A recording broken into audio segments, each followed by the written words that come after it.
यह उस वक्त की बात है जब भगवान बुद्ध इस धरती पर अवतरित थे।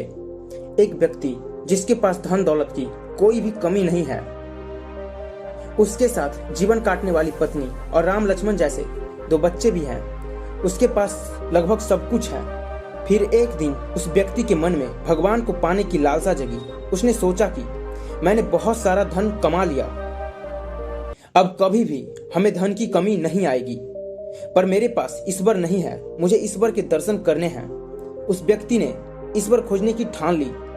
फिर उसने कई सारे मंदिरों और धर्म स्थानों का निर्माण करवाया, पर उसे ईश्वर के दर्शन नहीं हुए। फिर उसने दान पुण्य करना शुरू कर दिया। उसके खजाने से कई सारा धन दान पुण्य में लगा दिया, फिर भी उसे ईश्वर नहीं मिले।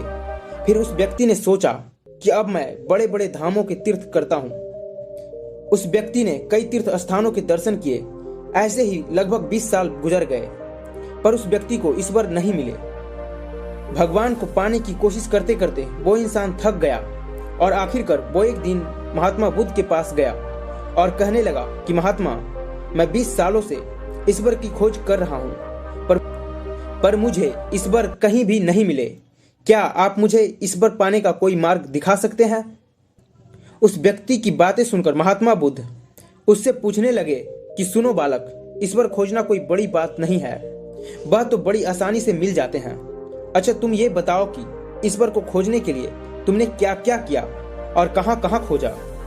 वह व्यक्ति बुद्ध को पूरी बात बताता है कि मैंने कई सारे मंदिरों और धर्म स्थानों का निर्माण किया, दान पुण्य किया और कई सारे तीर्थ स्थानों के दर्शन किए, फिर भी मुझे ईश्वर नहीं मिले।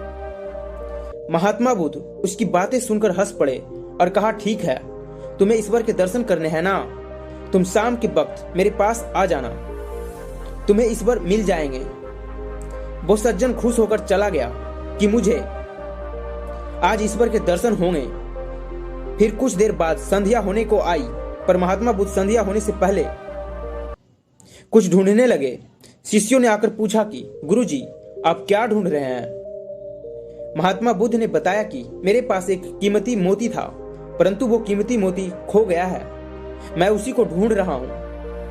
महात्मा बुद्ध की बातें सुनकर शिष्य भी उस मोती को ढूंढने में लग गए। सभी मोती को ढूंढ ही रहे थे कि इतने में वह व्यक्ति भी वहां पहुंच गया और उसने देखा कि कुटिया के बाहर महात्मा बुद्ध और उनके शिष्य कुछ ढूंढ रहे हैं। उस व्यक्ति ने बुद्ध के पास जाकर पूछा कि गुरुजी, आप सब क्या ढूंढ रहे हैं? महात्मा बुद्ध ने बताया कि मेरा कीमती मोती खो गया है, मैं उसी को ढूंढ रहा हूँ। यह सुनकर वो व्यक्ति भी उस खोए मोती को पूरी लगन से ढूंढने लगा। ढूंढते ढूंढते रात होने को आई, पर मोती कहीं भी नहीं मिला। वह व्यक्ति परेशान हो गया। फिर महात्मा बुद्ध से पूछा कि गुरुजी, आपने आखिरी बार मोती को कहाँ देखा था? ठीक से याद कीजिए। महात्मा बुद्ध सोचकर बताते हैं कि मैंने आखिरी बार मोती को कुटिया के अंदर देखा था। यह सुनकर वह व्यक्ति थोड़ा गुस्सा हो गया और बुद्ध से कहने लगा, लगता है आप में थोड़ी सी भी अकल नहीं है। अगर मोती आपकी कुटिया के अंदर गुम हुआ है तो कुटिया के अंदर ही मिलेगा। आप सब व्यर्थ में बाहर इधर उधर ढूंढ रहे हैं और मुझे भी अपने साथ ढूंढा रहे हैं। आप अपना तो समय व्यर्थ कर रहे हैं, पर दूसरों का भी समय व्यर्थ कर रहे हैं। फिर महात्मा बुद्ध उस व्यक्ति के सामने देखकर मुस्कुराने लगे। यह देखकर वह व्यक्ति बोला कि महात्मा, आप हंस रहे हैं, मुझे कुछ समझ में नहीं आया। महात्मा बुद्ध बोले, वत्स, मैं यहाँ तुम्हें बुलाकर यही तो समझाना चाहता था कि जिस ईश्वर को तुम 20 सालों से बिना सोचे समझे इधर उधर ढूंढ रहे हो, उसे तुमने कभी अपने अंदर की कुटिया में क्यों नहीं खोजा? ईश्वर कभी खोजने से नहीं मिलते, उसके लिए तन मन पवित्र होना चाहिए, तभी ईश्वर के दर्शन होते हैं।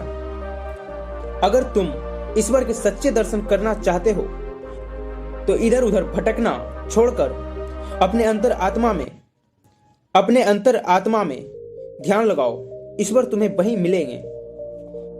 अपने अंदर के ईश्वर को तुम देख लोगे तो हर जगह, हर इंसान में तुम्हें बस ईश्वर ही दिखाई देंगे।